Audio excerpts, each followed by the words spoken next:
from attempting to slide under a truck at high speed, like in Grand Theft Auto, and an absolute legend of pit maneuvers to the chase in Pierce County, Tacoma, which ignited several vehicles, including police ones. Here are some of the craziest high-speed police chases caught on Dashcam.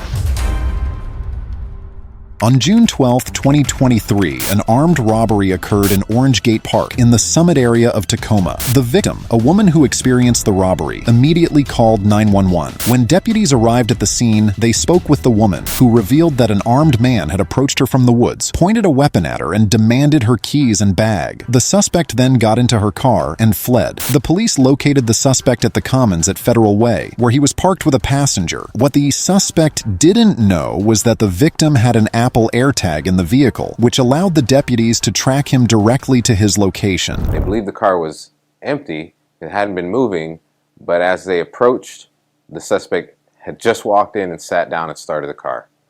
From there, it took us on a pursuit.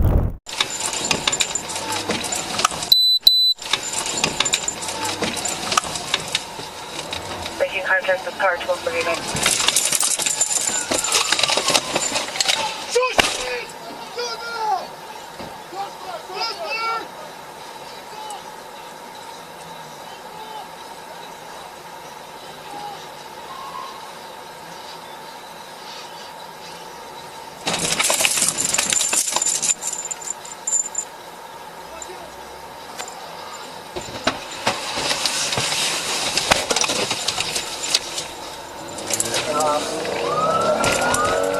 No matter where he went or how he managed to evade the deputies, as long as he was in or near the car, they would find him. As we can imagine, the suspect had no intention of stopping.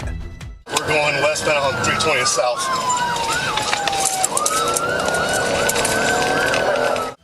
This is how the chase began, pursuing the suspect through the city of Fife all the way to the southern part of I-5.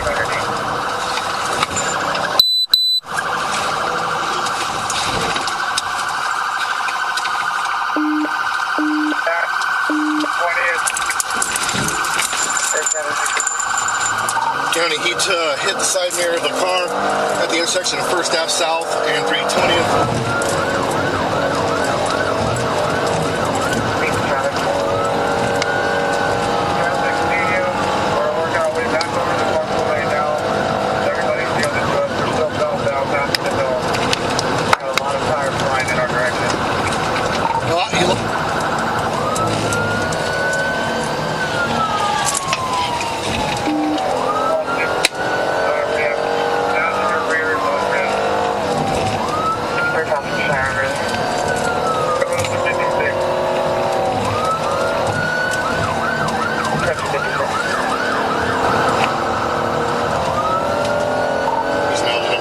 At 56th Street, the chase ends as the suspect is subjected to a pit maneuver. He exits the car and starts to flee, leaving his passenger behind. Let's see how it all unfolded. Medium traffic, speeds are 62. Went for a pit, car wrecked out. Get it blocked in.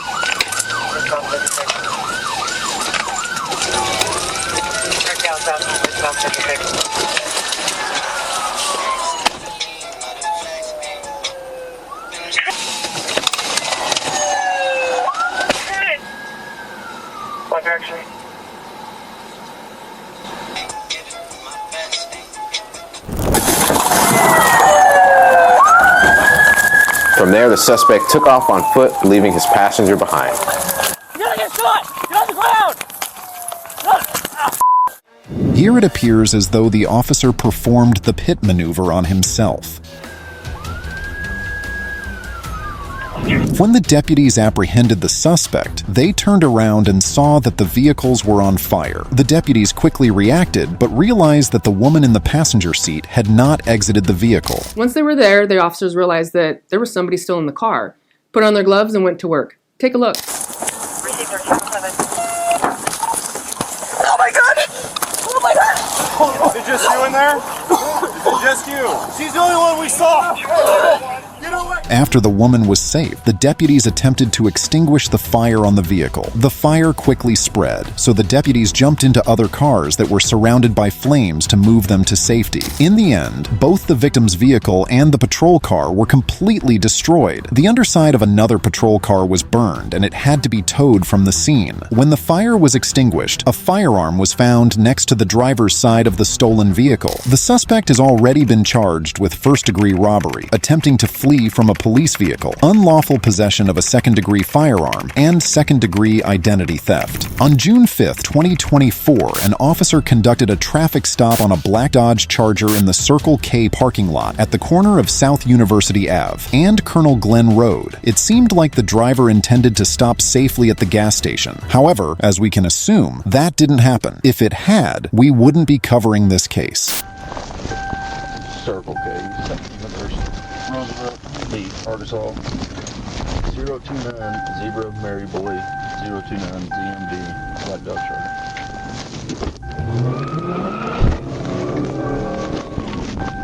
Adam, 30 for that?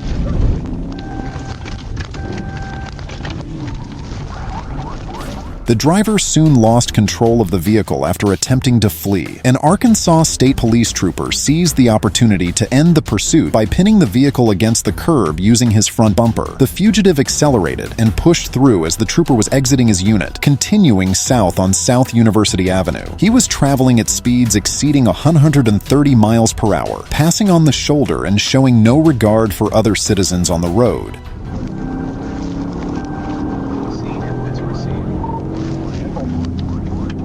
The Charger SRT Hellcat, for example, has theft claims 60 times more frequent than the average vehicle.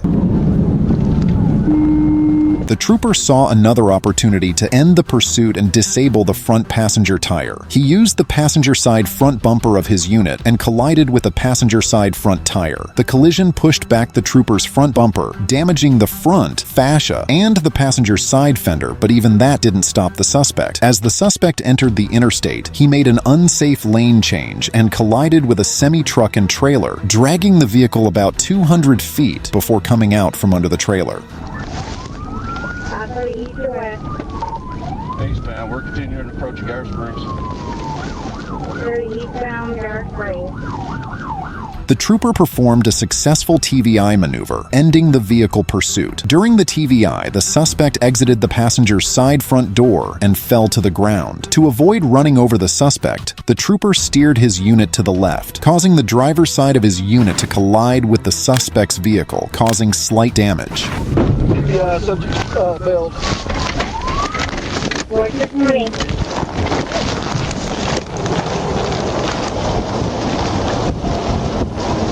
The suspect fled south from I-30 across the South Frontage Road to the apartments located at 8701 Interstate 30. He ran through the apartment complex until he reached apartment 81, entering without the tenant's permission and asking for help, begging them not to reveal his location. Trooper Corbin Freeman, in the area attempting to locate the suspect, was flagged down by a tenant, Raquel Glass. She reported that the suspect was in her apartment and gave permission to Trooper Freeman and other responding units to enter and remove him. Once other units arrived, they entered the residence and placed the suspect into custody without further incident. During the search of the vehicle, a loaded Glock 29 10mm was found in the front driver's seat. The firearm was checked through ACIC and a criminal history check was conducted on the suspect. The suspect was transported to Baptist Medical Center and treated for a broken wrist and abrasions. Once released, he was taken to Pulaski County Detention Center for processing.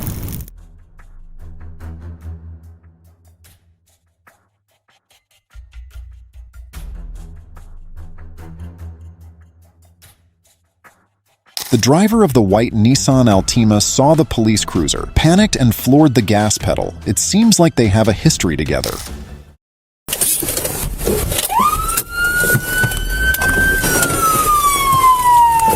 Central, we're in pursuit of that stolen vehicle southbound on Pulaski from 19th Street. It's going to be occupied by a black. And here's another charge besides car theft: driving under the influence. We'll see what else this fugitive surprises us with because he doesn't intend to surrender without a fight.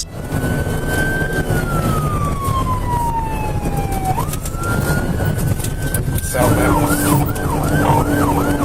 Gas and Chester on Roosevelt. Fleeing from the police while intoxicated is a recipe for disaster, posing a significant risk to all participants in traffic.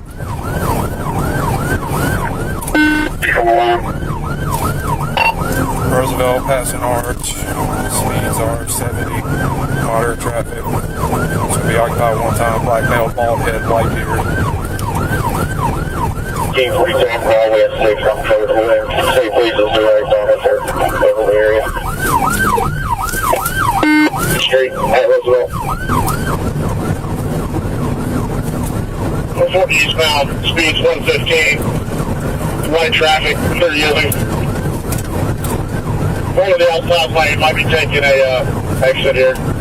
1022 back to the inside lane. 111 miles an hour. Medium traffic.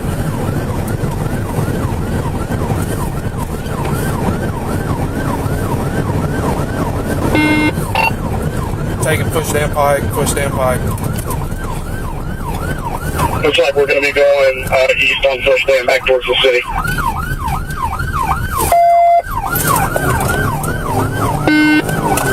He's 440 eastbound, get back on the ramp. We're trying to get around to Steven. Let him take it. Yeah, alright, I'm number 2 now. Someone summoned the legend Trooper Bird, who intercepts this pursuit, takes over from LRPD, and becomes the lead vehicle in the chase. TVI. Go. Let's see it from the perspective of the pit officer.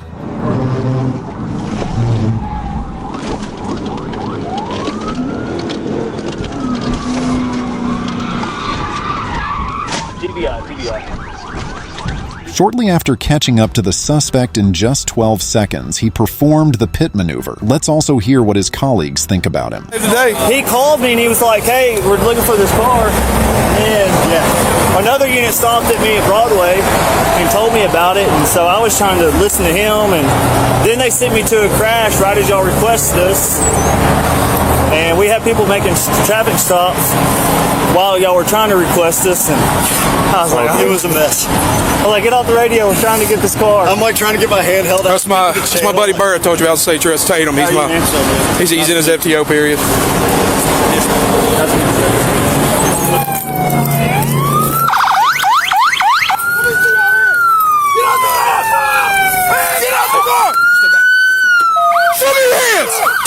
On the ground!